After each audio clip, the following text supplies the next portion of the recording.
Howdy, folks. Thanks for joining me today. It's good to see you.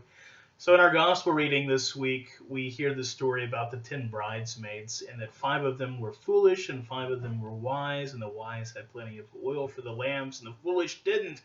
And when the bridegroom came, the foolish didn't have their lamps, and so they went out and they got more oil, but when they came back, the door was locked and they couldn't go in to the party. Now, I never really liked this story when I was younger because it always seemed like the wise women were mean. Like, why wouldn't they share their lamp oil so that these other, even if they were foolish, so that they could be ready for when the bridegroom came, so that they could go to the party too. But, this story really isn't about oil, as far as I think this year. The story is about where we're focusing on our preparation. And, of course, the story is really talking about when Jesus comes to us is the bridegroom and being ready for him and giving him attention. And the real problem with this story isn't that they ran out of oil. It's that they thought the oil was so important that they missed the bridegroom. They left to go get some because they thought that's what they needed, when what they really needed was the bridegroom. And we do that in our own lives. There are certain things we think are just so important, and they may be good things, like having lamp oil in the dark is a good thing so you can see where you're going. There are a lot of good things in our lives that we give our attention to and our focus to, but by pursuing those things, very often we can miss when Jesus is present. And so, it's not that we shouldn't have those things. Like, if we were wise, we'd have the oil that we needed. It's just that those things are not as important as the presence of Christ in our lives.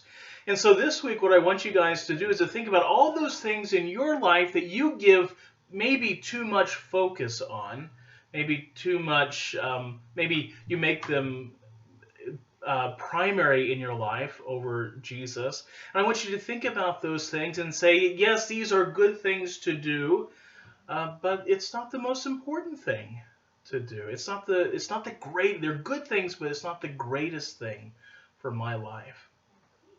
Can you do that? So what might some of these things be? Well, right now, one of the greatest thing is, making sure that we love our neighbors as ourselves, and so that's making sure we keep everybody safe as we can. That is being ready for the bridegroom to come. But sometimes, golly, even things that's good like sports can take precedent over your relationship with Christ. And if you're pursuing that instead of Jesus, well, you might need to rethink some priorities. Sometimes as you get older and you start making money and you get a job, maybe it's wealth that becomes the precedent and the thing you really think you need. And if that comes before Christ, well, maybe you need to rethink that. So just something for you guys to think about this week. I hope that you had a lovely first week of November, and we will see y'all when we do, maybe next week or maybe earlier. Now, I do want to point out that there is a Zoom meeting for the kindergarten up through 5th grade today, and you have received an email for that, but I'll link that Zoom invitation in the description of this video, and that's going to be at 10:45 today. So if you see this before 10:45, please make sure that you do this fellowship event on Zoom. Otherwise, you guys have a fantastic week, and we'll see you later. Take care, and God's peace be with you.